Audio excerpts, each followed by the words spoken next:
I've changed a lot over the past year. What about Apple's iPad Pro? Apple's recent Macs have all been changing over to a new custom M1 processor that supercharges the Macs and gives them better battery life. The new M1 processor is also in the iPad Pro models that just became available. And I've been living with that iPad Pro for about a week to try to see what the differences are compared to 2020. Now, speed-wise, as you might expect, that M1 is super fast and equals the speed of the M1 Max that we've seen at CNET, which is great. Does it make the iPad a replacement for your Mac, or does it make it some sort of potential future alternative to what a Mac is? It's getting really close. Let's talk about it. So I've thought for years about the idea of having an iPad be my everyday computer. I've talked about it since 2012 at least. It now feels like the iPad Pro 2021 has all of the hardware pieces, or nearly all of them, to build that dream computer. The one thing that's missing is the software to tie it all together. That software right now runs on iPad OS. iPad OS is very much like iOS on iPhones. It's been slowly differentiating, and it's been adding things like multitasking, and it adds things like a lot of pencil support and really nice support in browsers for a growing number of apps that start feeling more like the things you do on Chromebooks and laptops. But iPad OS is really a very different beast. The apps that it runs are pretty different. There's a different class of creative apps. I feel right now, as I hop back and forth between an M1 MacBook Air and the iPad Pro, that there are a lot of apps I really love on the iPad, and then there are apps, or at least browser experiences, that I gravitate back to on the Mac. Now, of course, if you're a creative person, I think that's really the person that's going to be buying this iPad in the first place. You're going to be looking at it for things like art or for photo editing. It's going to cost you, with accessories, easily over $1,000 for whatever configuration you get. If you think that you're going to get maybe at least an Apple Pencil or something like a keyboard. The starting price is at $799 for the 11-inch model, $1099 for the 12.9-inch model. Are a lot more expensive than, if you go all the way down to the entry-level iPads, they start around $300. Now, you're getting a lot more in the picture with the iPad Pro, but you probably want to get more storage than the base 128 gigabytes, and you might want to add things like optional cellular, which costs more, and it doesn't come with a keyboard, and it doesn't come with an Apple Pencil. So let's break down some of the top things to keep in mind on this iPad Pro. 1, that display. There is a new mini LED display that's on the 12.9-inch iPad Pro. It's not on the 11-inch. And that mini LED display promises to have a color accuracy and brightness and contrast ratio that equals Apple's Pro XDR display. I don't have a Pro XDR to compare to, but in using it, it's really vivid, and it reminds me a lot of the OLED display on the iPhone Pro models, but made larger. The black levels are notably super black. Side by side, when you put it next to a previous iPad Pro or the 11-inch, you can see the difference. But in everyday use for people who aren't comparing directly side by side or are in dark rooms, would you notice?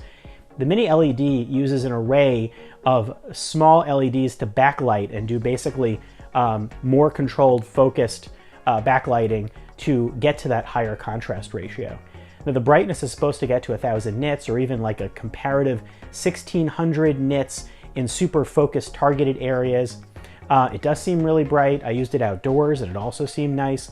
Now, the camera has also changed on the front-facing part for the iPad Pro. It's a wider angle camera, and it also has this new technology called Center Stage. If you've ever used something like a Facebook portal, you might have noticed these types of digital zooms that follow you as you move around. That's what Apple added to the iPad. And it's really useful, and it's uncannily good at times. It pans around and follows me as I'm talking. Now, it's enabled to work on FaceTime, it's already enabled to work on Zoom, and Apple's promising support for all the major video conferencing apps. It's available as a toggle in settings if you want to turn it on and off, and video recording apps have it as well. Let's see what happens when it actually uses a recording of my face. Maybe it also follows me around. Sometimes it does. Which is fine, because there aren't that many times where I'll be using a recording of my head, I think. Weirdly enough, Apple's own camera app does not have support for it. But the wide-angle video camera also could be used to record yourself at a super zoom selfie stick type distance. I mean, it's really wide angle. The camera on the iPad Pro is still on the shorter end, which is, the top portrait end, up there, as opposed to being put over here. And the reason that would be so great is because we're docking iPads with keyboards all the time to be able to talk with people like on a laptop, and I want eye contact. I still find that my eye contact drifts over to the side, and it makes me look like I'm not really looking at people. Now, it's already a really good Zoom computer for a lot of people, and I have to say the cameras on the iPad Pro are already a lot better than the cameras on, say, a MacBook Air. But I think that Center Stage is a technology that is destined to be on all of Apple's other products. 5G is also on these iPads, and I got to have a test sim on both of the iPads to test out 5G on Verizon around my house, because I don't go much farther than that. I'm kind of laughing because I've never been that big on cellular and iPads. And that's because I would just rather tether to my phone and not pay the extra fee. Now, LTE has been available, 5G is new, and Apple still doesn't have cellular options on its laptops, which is weird, but maybe at some point, considering they're M1s as well, maybe they will. The 5G really depends on how fast your 5G is. In my area, it was about 280 megabits per second, which is kind of like what it was with LTE. Which is fine, it's faster than my home Wi-Fi, but it's not like gonna knock my socks off. Now let's talk about the processor. The M1 processor that's on here is super, super fast. Probably not a surprise because already on the Macs, it's shown that it's incredibly fast.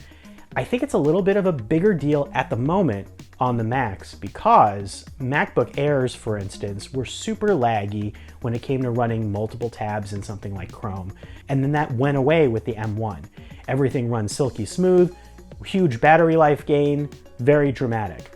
On the iPads have already been very efficient on battery life, and iPads and iPhones have used Apple's chips already. So the leap to M1 is more like another ramp up on the scale. It feels like a really big step forward on Apple's existing chips. That being said, the speeds on benchmarks that we've tried show like almost approaching doubling on multi-core speeds, which is very dramatic. Leaving even things like the iPhone 12 Pro in the dust. And it seems to match the speeds on even the recent iMac. So you have the raw performance that seems to match. AR is a very interesting use. This is technically Apple's most powerful AR device, and this is the only M1 device that has had that AR capability in it because it has the cameras and it has LiDAR. So for things like, not just displaying AR, but for recording 3D scans of things, you can use the LiDAR display and the cameras to be able to capture pretty impressive 3D captures of objects and landscapes. I was playing around with that with a couple of different apps, and the ability to process that is faster on the M1, and for people who are creating that type of content, they might really choose to get this type of device. But what I'm really waiting for is for Apple to kind of unlock all the rest of it. There aren't, right now, any M1 optimized apps that I've really been able to find pre-launch to play with. Although there are ones like Procreate that are coming out that are enabling all sorts of extras. And I'm waiting for Apple to announce its Pro apps. Like for instance, where's Logic, where's Final Cut Pro? And also the ability to multitask even further. The iPad Pro is basically limited to 2-pane multitasking plus kind of a floating third app you can bring up. And the monitor support, while you can support higher resolution monitors on the iPad Pro, that's still only for a couple of apps that might use it for output. It's not a true extra monitor like you would get on a computer. Now, if Apple unlocks that on the M1 with iPad OS 15, that could be really cool. The other thing that I thought about when I was using this is Thunderbolt. Now, I really didn't play much with it because Thunderbolt, again, is a theoretically powerful thing if you want to plug in a lot of high-speed peripherals. Already the iPad Pro had supported USB-C, and I feel like that was the big leap in terms of getting to a lot of mainstream accessories, plugging into monitors and all sorts of stuff that you might have that other devices use too. I mean, it sounds like a full computer, and yet I feel like the iPad Pro is not entirely, for me, that full computer. and I'm kind of feeling confused by that. So, where does it leave us? I mean, if I had infinite money, the iPad Pro, especially the 12.9-inch version, is beautiful. It kind of reminds me of, again, would you want to pay up for the, iPhone 12 Pro Max and get that super fantastic screen and the camera and all these other things? I mean, Apple adds a lot to the equation with the Pro models. The speakers are fantastic, the microphones are really great, the cameras are great, the processor, all across the board. So there's a lot to bring to the table that makes it feel very luxury, but I would feel weird spending that much into it. Again, you could be spending easily close to $2,000 if you start tricking this out. I think the hardware is spot on, just move that camera, and it's pretty much everything that I've ever wanted in an iPad Pro. But what I'm really waiting for is the rest of the software. And if Apple can transform that and make me be able to do everything in a multitasking way, then maybe the iPad really has started to become the future beyond the Mac, or alongside it.